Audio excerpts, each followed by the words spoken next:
Even Good I've got a evening. better sized beer cup. You got a bigger what? Good evening, cheeseheads, and welcome to another YouTube live with yours truly, the caller. Joining me tonight are two stellar guests. I use that in the loosest sense possible. Joining us all the way from London town tonight is the General Franco. It must be hell there tonight with West Ham winning and all that. Can't see them out on the streets, thankfully. That's the thing I don't miss. Imagine like no lockdown and all these West Ham fans being so high up in the table. It would be an absolute nightmare. I've managed to avoid most work conversations with colleagues that are West Ham fans. So small graces of lockdown, basically. I just don't know what's going on with the world these days. You know, as if it's not bad enough that we've got the Royals squabbling, West Ham like in European qualification places. Never mind. To join us and straighten all that out, HG, how's Vienna tonight? It's all right. I was just thinking about being a stellar guest, thinking more about Stella Artois, but you don't drink. You can't say that. No, I don't drink, but I have a better sized beer glass than Brendan. So listen, Daisy's. My daughter has got a better sized beer glass than Brendan. I tell you, that thing is absolutely pathetic. But yeah, the Copper Americano, yeah, like drink out of a bottle, dude. I mean, something else. So surely, exactly. That's good. You had a nice day today. You been up to much? Well, no, I've been home sick thanks to the COVID jab I got on Saturday, but I feel a lot better, much closer to 100%. So I'm back to work tomorrow, and just enjoyed watching a bit of Deutschland '83 on Channel 4. Okay. It was completely down our alley because we understand the German, so yeah. it was fun. It was fun subtitles. Watching that. And how are you feeling? Yeah, there are subtitles, but like, go on. No, so there are subtitles, but sometimes it sounds crazy, but after a while you're like, I wouldn't have translated it like that, or what's the German way they do it? It's weird. It's very odd how you kind of like second guess yourself and think, okay, that's probably the more German way of saying things. I need to change things up and appear less foreign. But it's a good show. If you haven't seen it, we really liked it. Das ist good, yeah. Das ist good. And how are you feeling after the COVID jab? Yeah, I feel much better now. So I'm back to work tomorrow, and it's going to be interesting because I think a lot of the teachers here are next up. So all the teachers are getting this jab this week, and so most of the schools we're going to be missing, 5 to 10 teachers every day, based on the reaction. But compared to my more alcoholic friends, go off pretty lightly. Interesting. Wow.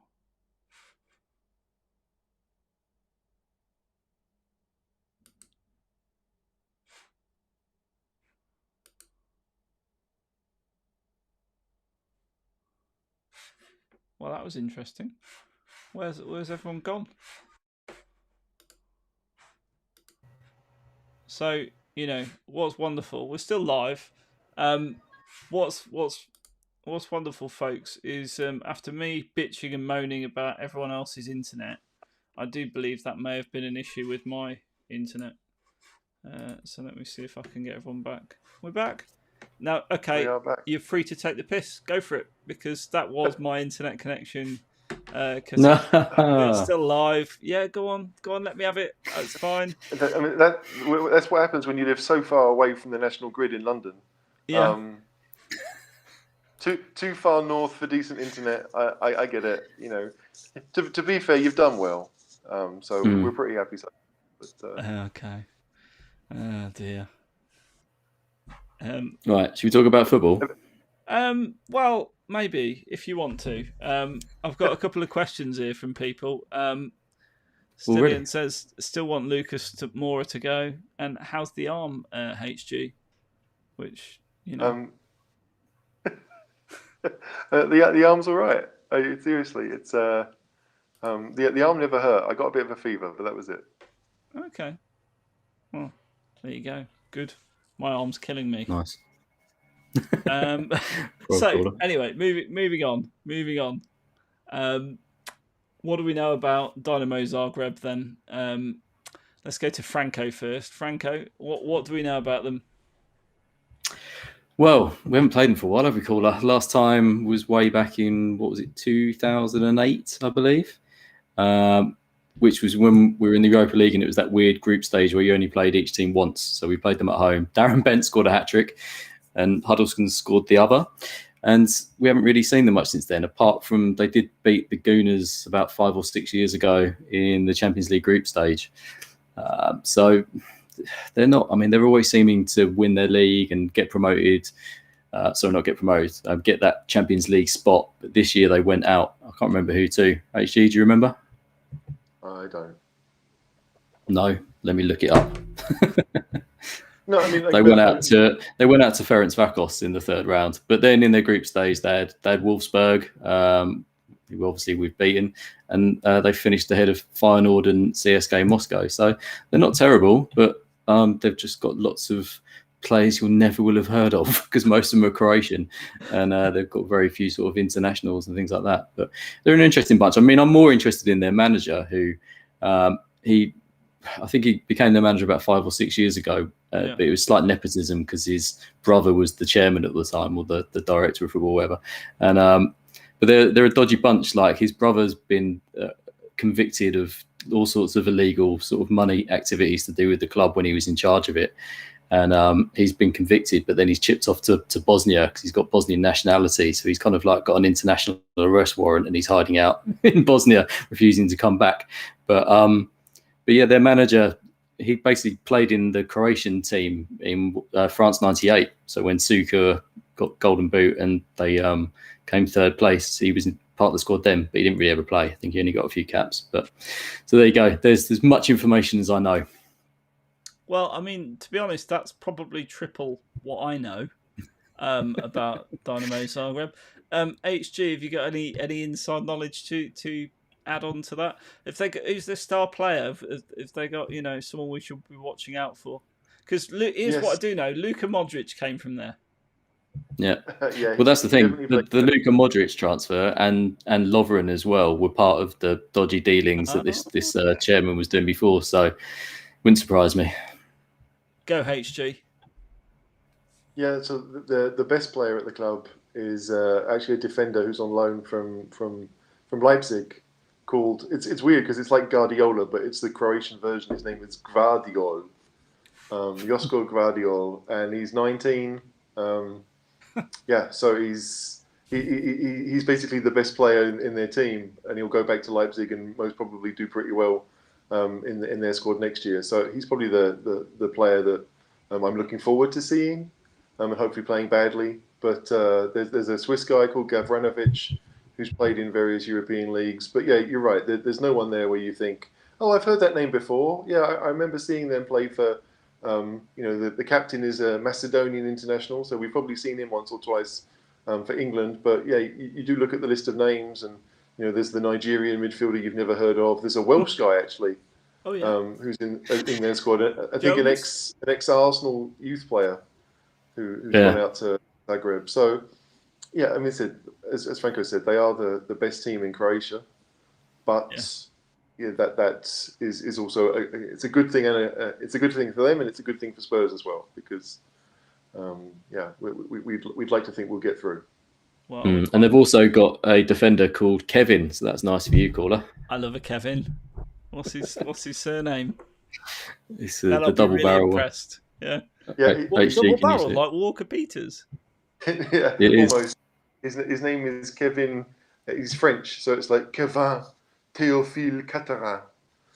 But actually, this guy used to play for Cardiff. Look, I remember him playing for Cardiff in the Premier League. This guy, he's 31.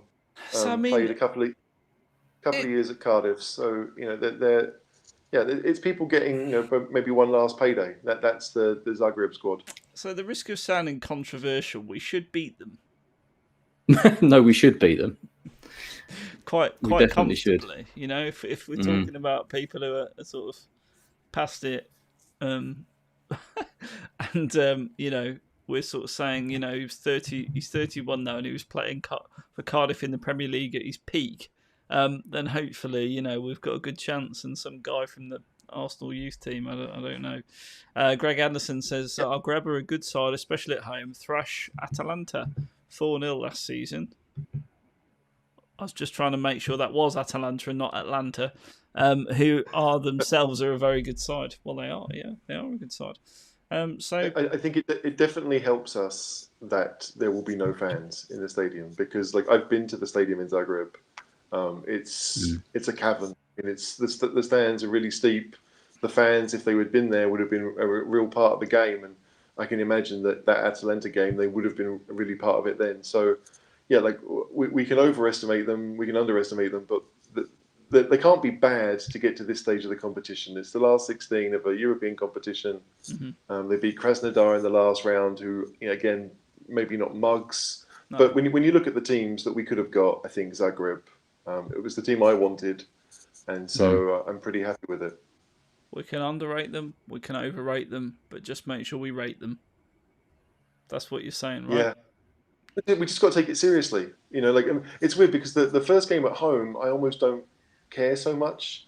Like this week could be a nice, easy, boring 0-0, 1-1. I'd be like, oh, fair enough. But next week is the one, because I think the away game is more important. And weirdly enough, because the second leg is most likely at their ground, right? I don't know if it's going to be moved somewhere else, but it means that we would possibly get more time to score an away goal or two. And so I do prefer playing the first game at home. And if it is a boring 0-0 and Winks plays badly, or all the rest of it that could happen, it's the game next week that I think will really secure it. I'd like to think we win by a few on Thursday night, but you just don't know. Well, look, if Winks plays or not, he's got my full backing after a masterclass at the weekend, so we're all happy with that. I'm trying to turn over a new leaf. And speaking of selection, Franco, how do you think we're going to line up? Is Gareth Bale going to play for like a fifth successive game, is it now? Or fourth? No, he's not? No. Tell me then, what's our lineup? I'm not entirely sure what he's going to do across the field, but I think we're going to see lots of players come in that didn't play at the weekend. With the Arsenal game coming up, I just think Jose's going to prioritise. I've got a feeling that in the press today, he already said that Højbjerg wasn't going to be playing. He's going to be rested. And on the pod, we discussed how that was probably a sensible thing to do.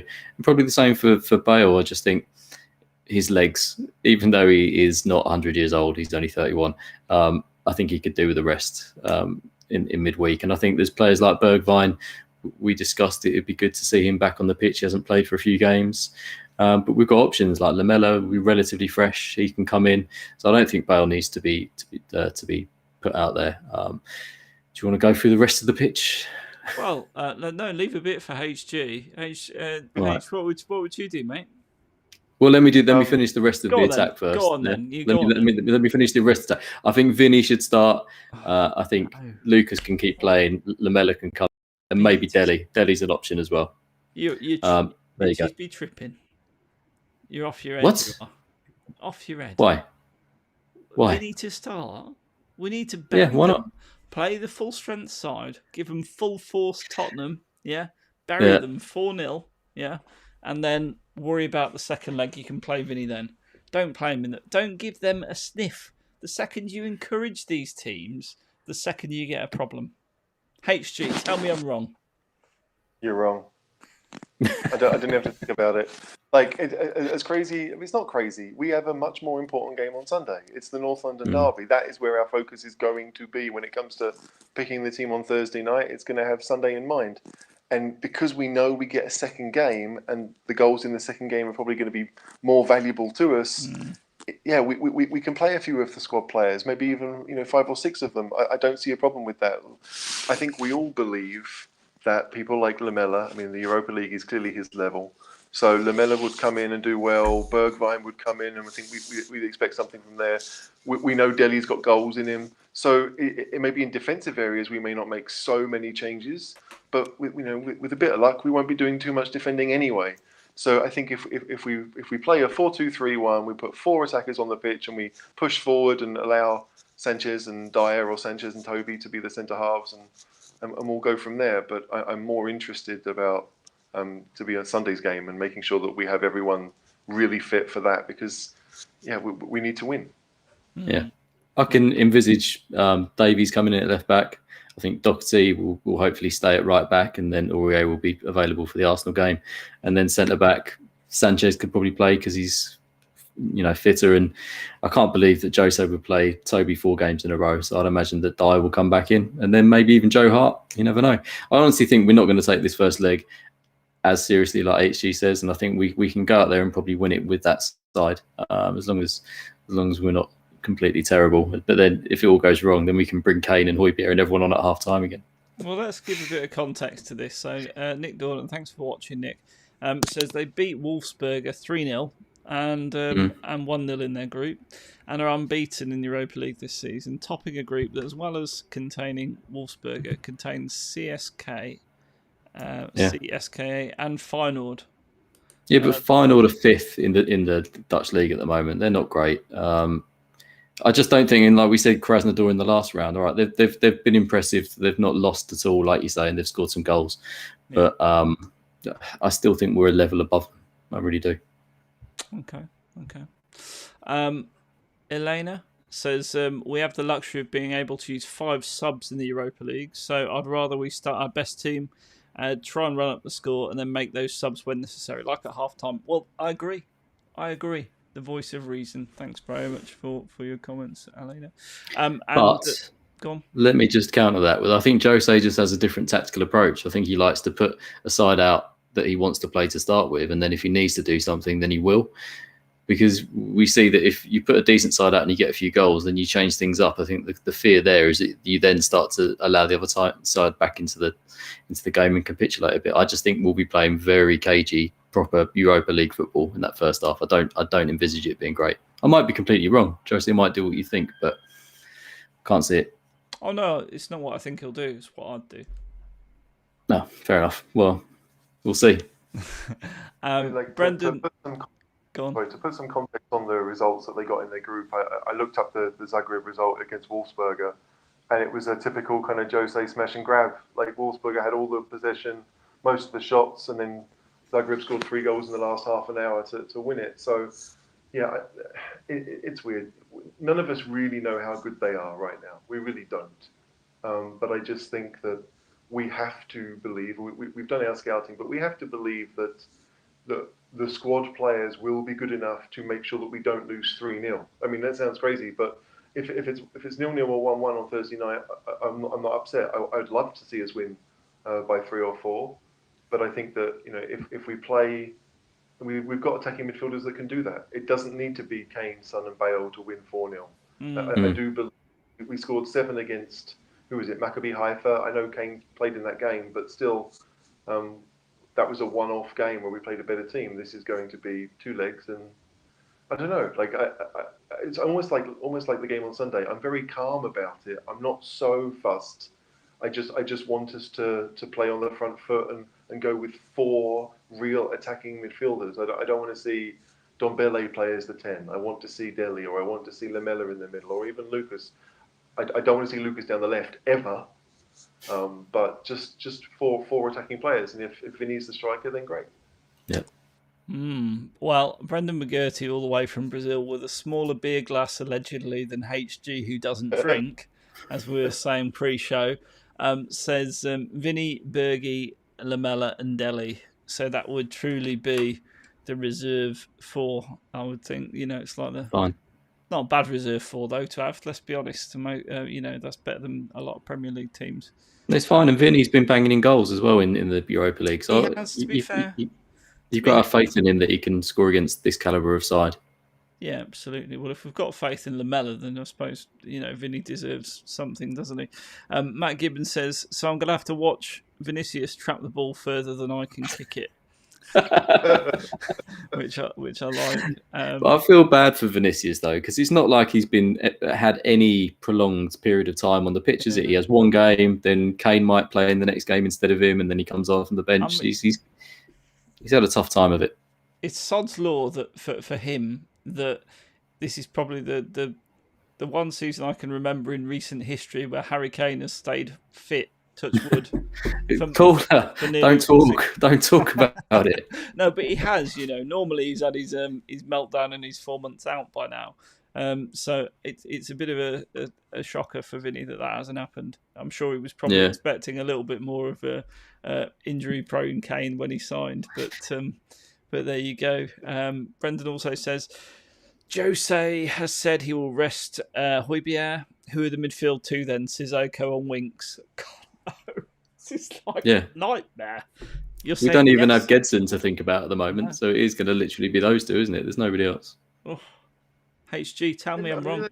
Like it might be Dombele. I could see that. I could see Didn't play the weekend, did he? No, exactly. And in the Arsenal game away from home, like I realise there are no fans, but if it was a normal game against Arsenal away, I don't think we'd be. Dombele would be a risk, right? I think it would be a bit of a risk. So we'll see. But I've said before, Sissoko and Dombele, I think, work quite well together. They're clearly very good friends off the pitch. So I could see that being the two, and then the four that Brendan picked would make sense. I mean, in attacking sense, but it's just we like to think that Sissoko won't be doing much apart from just making sure that Zagreb don't get over halfway. They'll just be running side to side like a middle linebacker, and that will be his job. Mm. And Phil Ambrose says, agrees with you guys. I'd rest players with the second leg to come on if we mess up on Thursday. At home in the group stage, we showed the squad players could manage to play relatively well. And this is an interesting one. Elena's come back and said, Vinny is the leading scorer in the Europa League, I think. Please, is that right? Is that true? I think so. It's either him or Lucas. So he's on for the Golden Boot in the Europa League. No. I think just for us, I think she means. Oh, for us? Okay. Who is the leading scorer in the Europa League, HG? Come on, find this out. We need to know. I think she means that. So I'm going to say that Vinicius is the leading goal scorer in the Europa League. But which one of you two is Googling as we speak? I can hear someone. I'm not. Right, come on, Franco. Give me my answer. It's not. It's some bloke from Benfica. Pizzi. Vinicius is only one goal behind, though. He's on 6 and Pizzi's on 7. And Yusuf Yaziki at Lille's on 7 as well. So he's not far off. I mean, these are all names that Steve Hitchin is currently adding to his notepad and thinking, oh, cheeky little 5 mil bid here. To be fair, we all know that in the summer, if we do need a squad player, Jose is just going to go to the Portuguese league, ask Mendes to do a deal, because that's pretty much how we got Vinicius. Yeah. Anyone, I think, probably could have figured out, wait, we need a striker. If we'd really thought about it, we'd have put 2 and 2 together and come up with Vinicius, a name that none of us had really heard of, even though he'd scored a lot of goals in Portugal. Yeah. So, But did you see that really weird report that said Mendes has been personally contacted by Daniel Levy to come in and run our transfer policy this summer to make the club sustainable? It made no sense. It did make 0 sense whatsoever. So I'm calling that bullshit of the week. Paul Muir, speaking of bullshit of the week, hello Paul, you right? And Paul says, HG, don't punch me, I love you really, I'm joking. HG, why would Tongi be a risk in the North London derby? Because I just think that in certain games, I said it in the pod, in certain games I think that he gets caught out in midfield. I think that he doesn't appreciate the battle, he takes 1 or 2 hits early on and just doesn't really get in the game. If we're at home, it's a slightly different story, but I just think... There's no fans, it doesn't make any difference, does it? Well, but it's the team that you're playing. I mean, granted, Arsenal are not... They don't have a strong midfield. You don't look at Xhaka and Thomas and think, oh, these guys are going to, kick 7 shits out of you. But, I don't know. I just... Dombele, it's always a worry for me when we get those games against teams that really do make it difficult for you. You like to think, and I want to believe that he will just take it in his stride and master the game because he's good enough to do it. But I haven't seen it with any regularity. 1 or 2 kicks, and you get the impression that he'd rather be somewhere else. So that's interesting. The strange thing is that if he doesn't play against Arsenal, then you are looking at Højbjerg and Winks because I don't think they're Celso is fully fit and certainly wouldn't start that game. So there is that. There is a little bit, but I just I don't know. It really wouldn't surprise me if it's Sissoko and Dombele on Thursday night and Højbjerg and Winks on Sunday. It wouldn't. Well, Franco, you're not agreeing with that. I mean, here's my question: Tongi was lightweight last season and took bumps and didn't really fancy it. I thought he's looked a bit different this season and been getting quite stuck in. I'm not sure I agree with HG on there. He's looked less brittle. I definitely agree with that. But yeah, there is an element of whether he's up for the fight. But I think we've seen more from him this season. I think that's definitely the case. But I don't think he'll play. I don't. I think it will be. Oh no, sorry. Against Arsenal, I do think he'll play. Take it back. I think he'll be in that number. I think he'll be behind Kane. I think Did you just say he'll be in that number? No, because that's wonderful. I thought you did. I'm sure. But this that number 10 spot. Yeah, you think he'll be the number 10, which means it's going to be Højbjerg and either Sissoko or Winks behind him. That's the question. Højbjerg and Sissoko. And to me, the Arsenal game, if we want to win it, then I don't think Ndombele should be a 10. I think we should continue going with this kind of high octane attacking system where we're trying to outscore the opposition. I don't see us scoring a truckload of goals, which we might need. With even if it was Son, Kane, and Bale around him, I don't know. So I think my point was more if he's in a 2, then I think he'd struggle. If he's as a 10, then that's something different because he's got 2 people behind him. But do you not think because the tactics worked in the first game against Arsenal that we're just going to see that again? It's another attempt at a defensive masterclass. Yeah, I hope not. If I'm honest, I mean we might do it, but I don't want us to because Arsenal can be got at. Like if you give Arsenal a chance to play well, they've got players that can hurt us. They've got people who can put the ball in the net from 30 yards. Xhaka's done it a few times. We've seen him do it against other teams. So again, let's play in their half. I mean, it's kind of very Guardiola, but like if the ball's away from your goal and you have it, the other team cannot score, and I'm okay with that. I'd like to see that. Yeah, no, I've got no complaints. It's the football that we all want to see, to be honest. But I just wonder whether he's going to do that against Arsenal. We'll see. But if not, then I think it will be very similar to what we did. Didn't Lo Celso play in the first game against Arsenal earlier in the season? I can't remember, to be honest. I can't remember Lo Celso last playing for us. He's been injured that much this season. Such a shame that he's not come back in because it's now real business end, isn't it? 12, 13 games left. I really hoped we'd see more of him this season. That's 2 seasons where he's not really, he's had half seasons, hasn't he? He's definitely Argentinian, isn't he? Because he's following the Lamella. Lamella's passed his curse onto him. Absolutely, he's promised lots and delivered little. To be fair, look, Lo Celso, I'm a big fan of him when he's in the team. He's great, but his fitness has to be questioned. If we're questioning, Tongi and other players around their fitness, I think Lo Celso's hardly been available at all this season. But I'm actually looking to see when he last played for us. Yeah. Yeah, it's longer than I thought. Yeah. He last played November. December, just before Christmas, when we lost to Leicester. He started that game, went off, and that's when he got injured. We haven't seen him since, and that was about half the season ago. That was game 24, and this is 45 on Thursday night. So, yeah, it's a long time. Again, if we do well, and if we win well on Thursday night, then I think he may well start or play some part of the second leg. So we're going to have more options. He's obviously training again. He might come on and get 20, 30 minutes in one of the games. But yeah, you don't know where he is in the pecking order once everyone's fully fit. I mean, we've got to a stage now that I think it's only really he and Aurier that are somewhat injured. But otherwise, we've got a full squad to pick from, and yeah, what do you do? Where are you going to go? Are you going to decide that there is a best 11 and you play that as much as possible, or are you going to try and think that there are partnerships or people that just work well and play well together? It's an unusual position for us to be in to get to this stage of a season with a couple of injuries.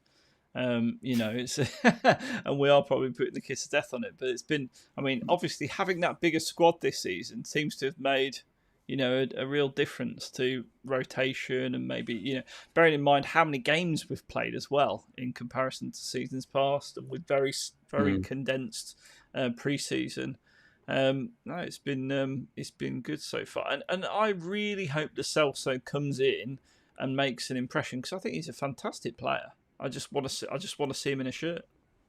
The weird thing, because we can have 12 subs on the bench midweek, and we can use 5, like you could almost decide pre-game, right, there's two of you. You're not going to start the game, but whatever happens, you're coming on at half time. We could say, right, Delhi's getting 45, Bergwijn's getting 45, off you go. Like, I don't think we would, but we're in a place where we can do that. You can still leave yourselves 3 subs if the game's not going the way you want, and you give yourself a chance to get these players some match fitness. Like, if Lo Celso comes on for the second half Thursday night, I don't think it's going to matter a huge amount if he's not on it fully. That's just my opinion. I think I'm probably underrating Dynamo I was going to say, you're going to get pelters. We're going to get memed if we lose like 3-0 no HG. For me, definitely. I don't think, like, I wouldn't do it, but we're in a situation with the rules as they are that you could. You absolutely could just decide beforehand, right, 45 minutes, run your knackers off, right? Really work and press and do everything that we want you to do. And then after 45 minutes, we'll put 2 others on who can do exactly the same, and you've still got 3 subs to use for injuries or whatever you want to do. And weirdly enough, the more I think about it, the more I quite like that idea. I knew you'd come round to my way of thinking sooner or later. It was only a matter of time. Age will get to me. Yeah. HG, you just check your mic's plugged in properly. You sound a bit echoey. Well, yeah, my mic's plugged in properly because it's not plugged in at all. Oh, that could be why. I thought you'd blown me a kiss then for a minute. It's all right. I had a message. I did notice you were a bit faint. I thought you were a bit faint, but I was quite enjoying you being faint. There we go. There's everyone. I got a message from Brendan, who's known for his technical issues, saying, "Why aren't you pulling HG up on his technical issues? You ripped me to shreds." So there you go. That's why. It's a good question. It's made your face bigger.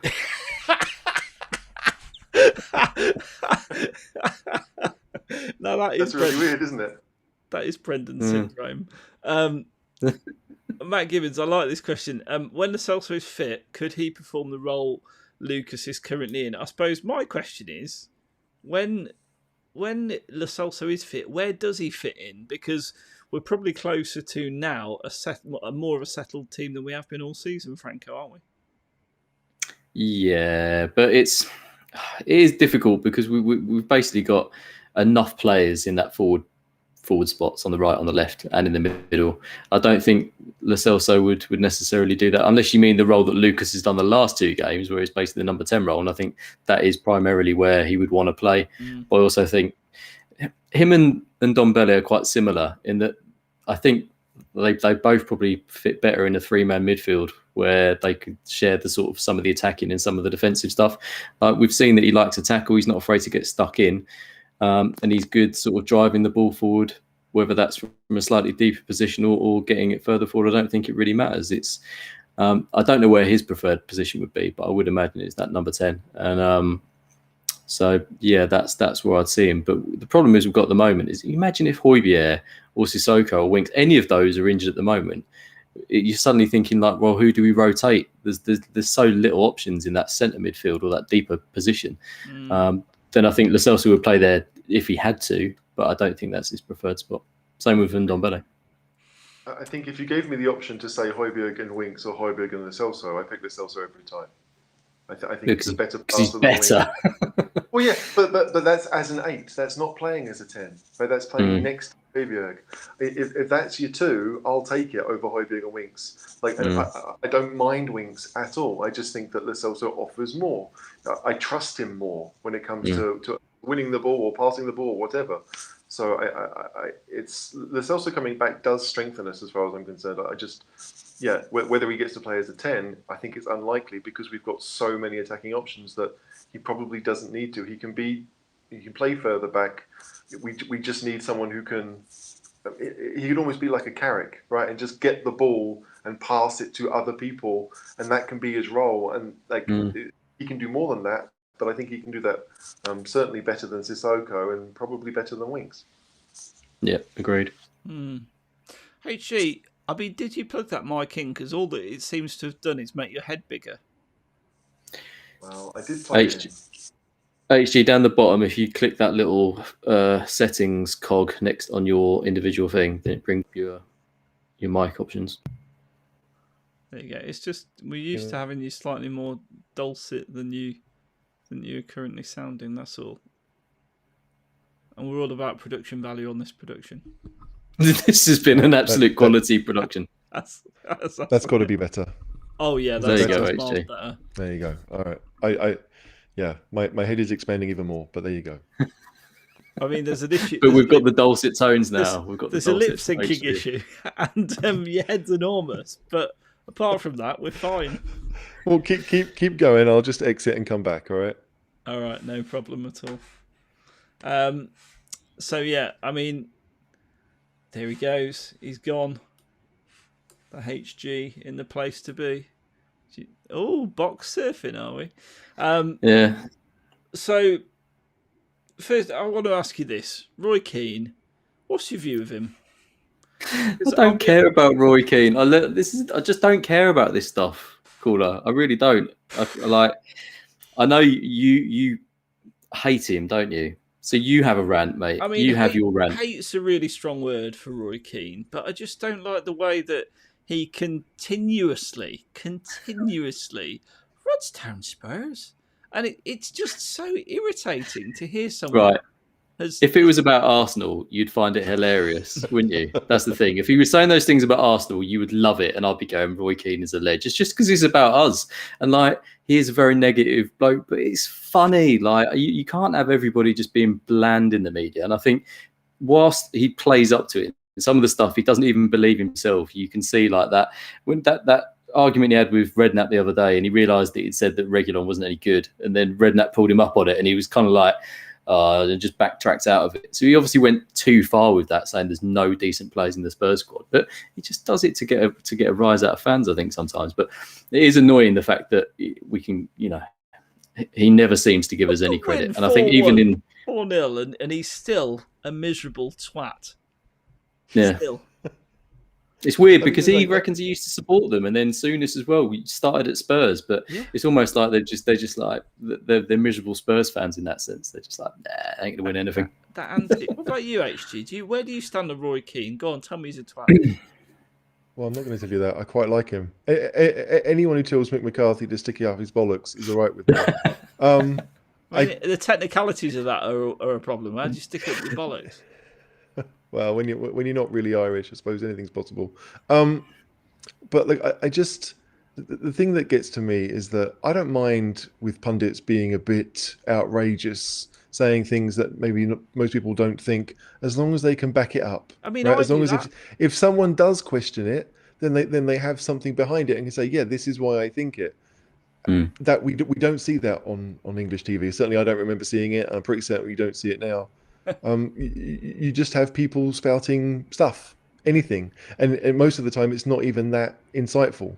So I just feel that Roy Keane is a bit of a caricature. There's no doubt about it. But if you get beyond the bluster, there might have been a little bit of truth to it. He obviously doesn't rate too many of our players.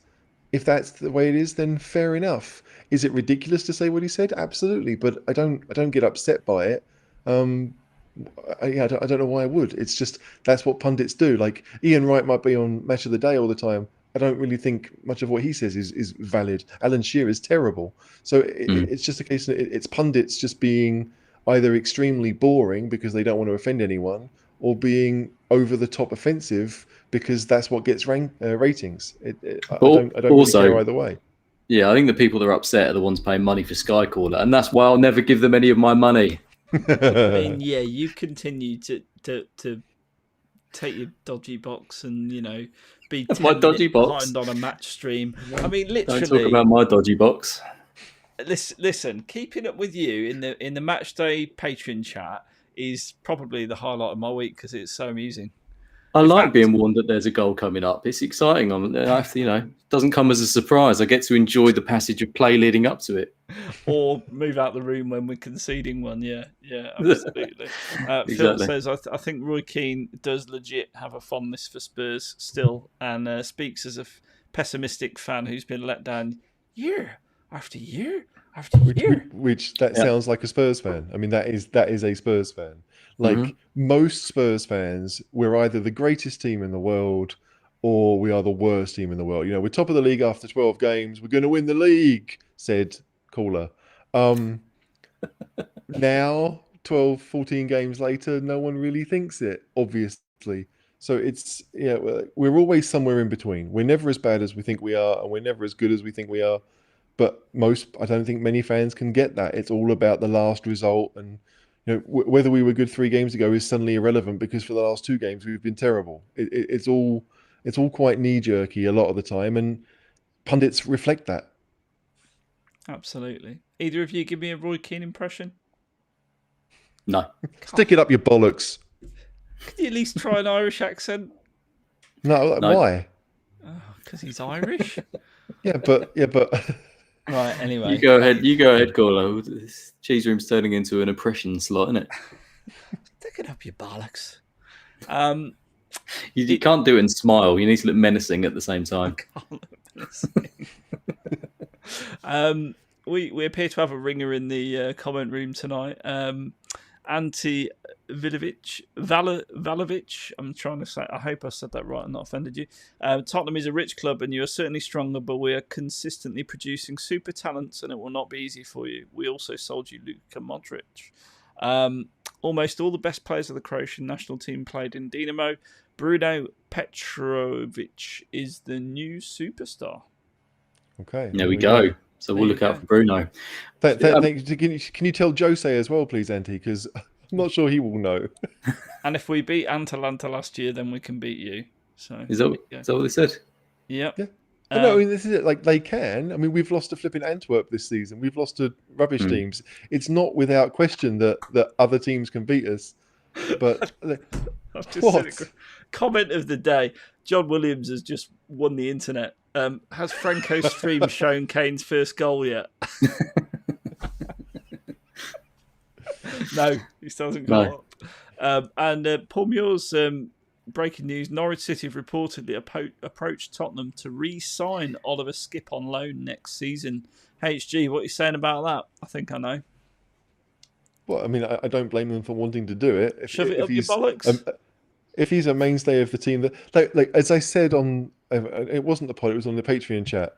Like, if we have someone else come in and be the backup for Højbjerg, then fine. Then Skipp can go and play for someone else for a season. But if we don't, then Skipp needs to be that role, because we all sit here now and wonder what happens when Højbjerg doesn't play. Do we really want Sissoko to come in? I don't. Sissoko turns 32 in the summer. To me, that's not the future. I would rather go with a 21-year-old who is maybe still learning at the highest level, but you'd imagine will get better and better, than someone who doesn't seem to do what we want him to do anyway. Like, I've got nothing against Sissoko, but I would rather play Skipp in that role. If we get someone else to come in, then great. Skipp can go to Norwich. Absolutely.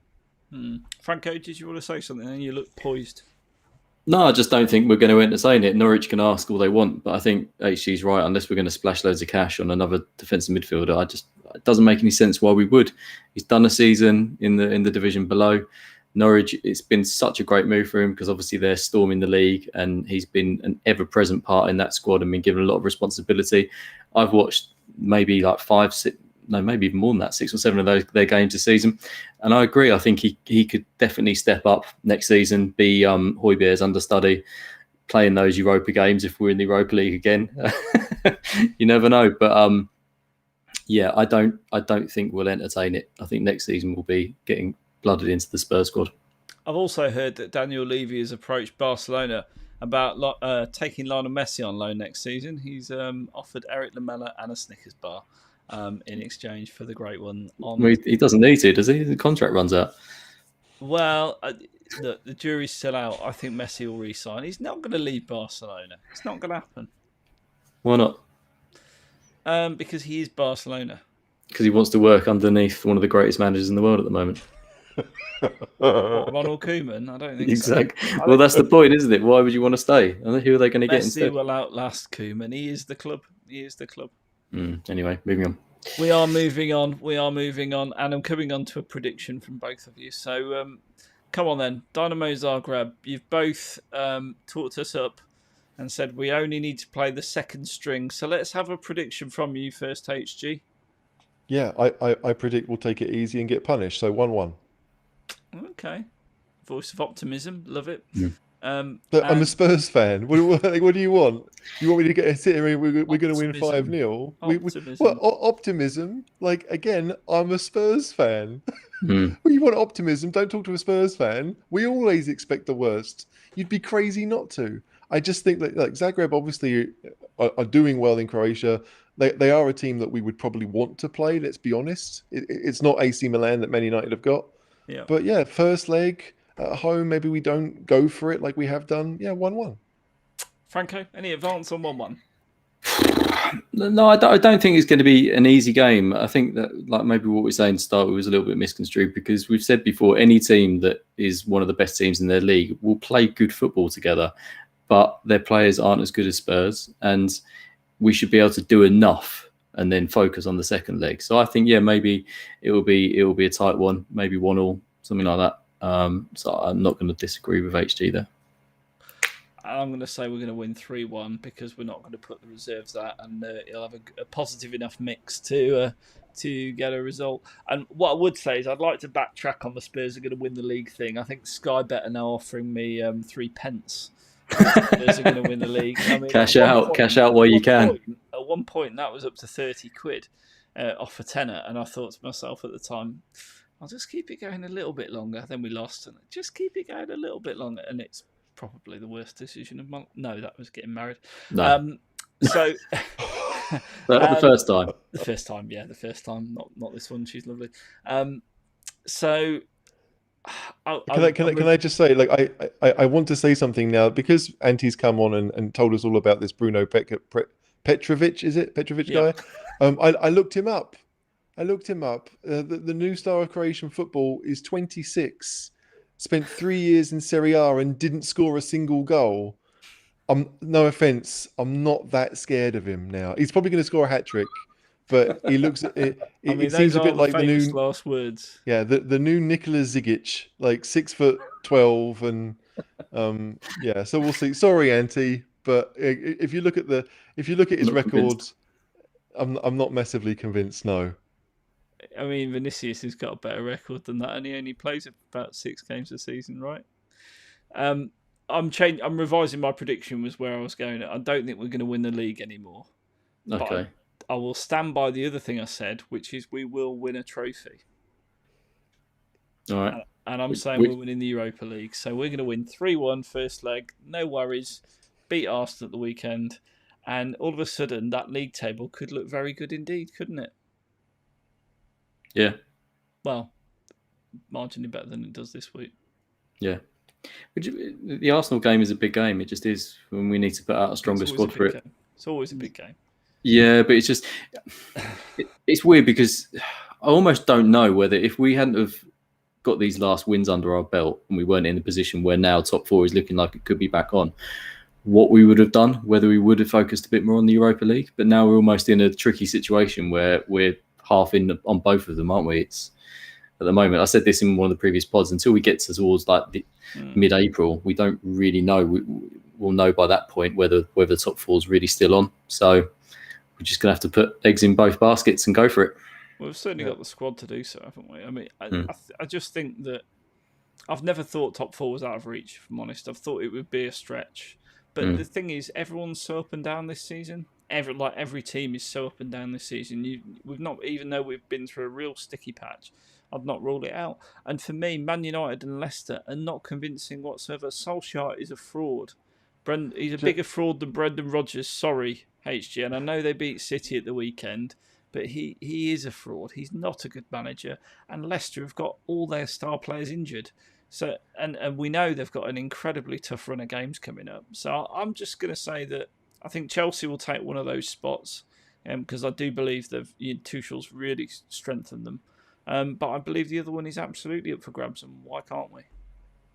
HG, I know you wanted to say something, so go on. I mean, like that Leicester game on the final day of the season is going to be probably huge. It may well be for the final Champions League spot. So there's lots to go on. But looking back now, like now we've seen how we're actually quite decent. Like, I don't think our attacking football against Crystal Palace was particularly fantastic, right? But we scored 4.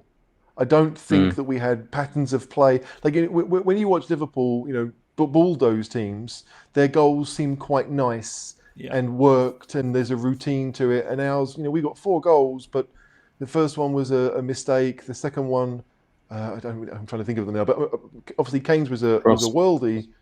Yeah, so I don't know. It's frustrating now to look back at all those games where we didn't really play on the front foot when we probably could have done.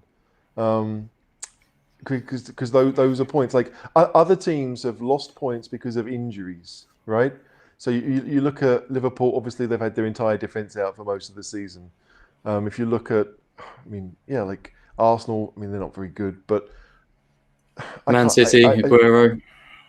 Yeah, I just struggle to see that the other teams around there, like Man United, they haven't missed a great deal of players, but they're relatively settled, and now we can do that. We haven't had massive injuries this season, so it's actually kind of annoying that we are where we are. We should be higher up. Forget the late goals that we've conceded and the points we've thrown away.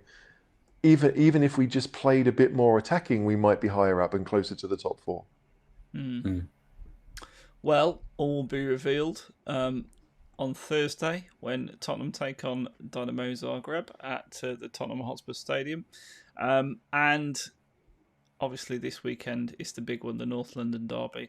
And I'm sure we will cover that in the preview pod on Thursday night. Franco, what's the Football Prizes prize currently? We better do a big shout out to Football Prizes. One of our partners. It's just finished. Just finished. What was It it? was at 7:30 tonight. Was it anything good? It was the green and Dombele shirt. Oh, that is good actually. The green one's the one I'd like to win actually. Out of all of them, shame I didn't buy a ticket. Never mind. But look out. I think there's going to be another exciting one that Seb was talking about today, but I think it's something Van der Vaart related. So have a look, footballprizes.co.uk. Yeah, Van der Vaart, he's a good guy actually. Got his signed shirt on my wall in the man cave. Well, questionable whether he's a good guy, but he was a good player for Spurs. Yeah, right, fair point. Yeah. Right, guys, thanks, Cheeseheads. Have a good evening. Enjoy the Royal debacle if you're watching that, and come on, you Spurs. Come on, you Spurs. Come on, you Spurs. Come on, you Spurs.